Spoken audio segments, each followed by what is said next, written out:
Hello friends, welcome to Indian English academy channel. तो मैं हूं ममता कुमार, आपकी इंग्लिश ट्रेनर। इस चैनल पर मैं देती हूं आसान और इफ़ेक्टिव इंग्लिश स्पीकिंग की क्लासेस। तो आज के वीडियो में हम सीखने जा रहे हैं 5 इम्पोर्टेंट इंग्लिश वर्ड जिनका मीनिंग, प्रोनाउंसिएशन, सिनोनिम्स, एंटोनिम्स और एग्जाम्पल्स। तो इनके बारे में हम जानेंगे बिल्कुल नए अंदाज में। तो चलिए शुरू करते हैं आज की वोकेबुलरी क्लास। आज का हमारा फर्स्ट वर्ड है अब्सटेन। इसका मतलब होता है किसी चीज़ से दूर रहना, यानी कि खासकर जो गलत हो। इसके सिनोनिम्स होते हैं अवॉइड, रिफ्रेन और होल्ड बैक। इसी प्रकार इसके एंटोनिम्स होते हैं इंडल्ज, पार्टिसिपेट और जॉइन। यहाँ इंडल्ज का मतलब होता है किसी चीज़ में खो जाना और पार्टिसिपेट का मतलब होता है भाग लेना। अब एग्जाम्पल से समझते हैं।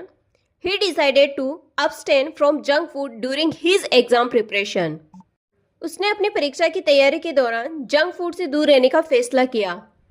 यानी कि अगर कोई स्टूडेंट एग्जाम के समय बाहर का खाना अवॉइड कर रहा है तो हम कहेंगे he is abstaining from junk food. तो चलिए अब हम आगे बढ़ते हैं हमारे नेक्स्ट वर्ड की ओर। तो हमारा नेक्स्ट वर्ड है डिलीजेंट। डिलीजेंट का मतलब होता है मेहनती और जिम्मेदारी से काम करने वाला। इसके सिनोनिम्स होते हैं हार्ड वर्किंग, डेडिकेटेड, सिंसियर। और इसके एंटोनिम्स होते हैं लेजी, केयरलेस, इर्रेस्पॉन्सिबल। यहाँ इर्रेस्पॉन्सिबल का मतलब होता है गैर जिम्मेदार और केयरलेस का मतलब होता है लापरवाह। अब एग्जाम्पल से समझते हैं। Riya is a diligent student who studies every day. Riya एक मेहनती छात्रा है जो रोज पढ़ाई करती है। तो देखिए, कोई ऐसा इंसान जो ईमानदारी से या ध्यान से और मेहनत से काम करता है। जैसे कि आप एसएससी बैंक के लिए रोज नियमित पढ़ाई कर रहे हैं तो आप एक डिलीजेंट एस्पिरेंट हैं। ओके, तो अब हम बढ़ते हैं हमारे नेक्स्ट वर्ड की ओर। तो हमारा आज का नेक्स्ट वर्ड है एम्बिग्यूअस, जिसका मीनिंग होता है अस्पष्ट, यानी कि जिसमें कंफ्यूजन हो सकता है। इसके सिनोनिम्स होते हैं वेग, अनक्लियर, कंफ्यूजिंग। इन सभी का अर्थ होता है अस्पष्ट या भ्रमित करने वाला। अब देखते हैं इसके एंटोनिम्स क्लियर, ऑब्वियस, सर्टेन। यह क्लियर का मतलब आप जानते ही होंगे, स्पष्ट या साफ होता है। ऑब्वियस का मतलब होता है जाहिर होता है और सर्टेन का मतलब होता है निश्चित। एग्जाम्पल है the instructions in the question were ambiguous. सवाल में दिए गए निर्देश अस्पष्ट थे, यानी कि सवाल में कुछ ऐसा था इसके दो मतलब निकल रहे थे। अपन कह सकते हैं कोई भी कॉम्पिटिटिव एग्जाम्स होते हैं उनमें कई बार क्वेश्चंस होते हैं वो एम्बिगुअस होते हैं, यानी कि कंफ्यूजिंग वाले होते हैं। इसी प्रकार हमारा नेक्स्ट वर्ड है एलिमिनेट, यानी कि टू रिमूव या गेट रीड ऑफ समथिंग, यानी कि कुछ हटाना या खत्म करना। इसके सिनोनिम्स देखते हैं रिमूव, इरेज, एक्सक्लूड।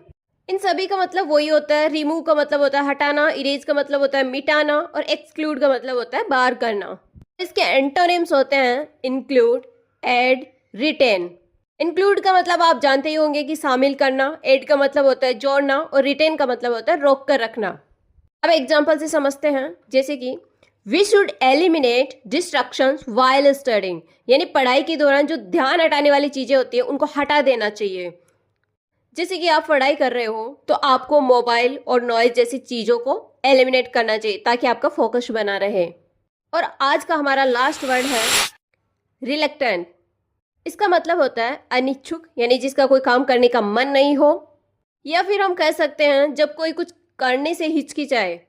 अब इसके सिनोनिम्स देखते हैं अनविलिंग, हेजिटेट, रेजिस्टेंट। या अनविलिंग और हेजिटेट का मीनिंग तो आप समझ गए होंगे। रेजिस्टेंट का मतलब देखते हैं विरोध करने वाला होता है। अब देखते हैं इसके एंटोनिम्स। एंटोनिम्स होते हैं विलिंग, ईगर और रेडी। यहाँ विलिंग का मतलब होता है इच्छुक, ईगर का मतलब होता है उत्सुक, रेडी का मतलब होता है तैयार। एग्जाम्पल देखते हैं। He was reluctant to speak in front of the class, यानी कि वह क्लास के सामने बोलने के लिए तैयार नहीं था। या अगर किसी स्टूडेंट को इंग्लिश बोलने में डर लगता है तो हम कह सकते हैं he is reluctant to speak English. तो दोस्तों, ये थे आज के 5 इंग्लिश वर्ड्स जिनसे आपकी वोकेबुलरी स्ट्रांग होगी और स्पीकिंग में भी फ्लुएंसी आएगी। अगर आपको ये वीडियो पसंद आया हो तो लाइक कीजिए, कमेंट करके बताइए कि आपका फेवरेट वर्ड कौन सा रहा और सब्सक्राइब करना मत भूलिए इंडियन इंग्लिश एकेडमी चैनल को। तो मिलते हैं अगले वीडियो में, तब तक के लिए keep learning, keep speaking and stay confident.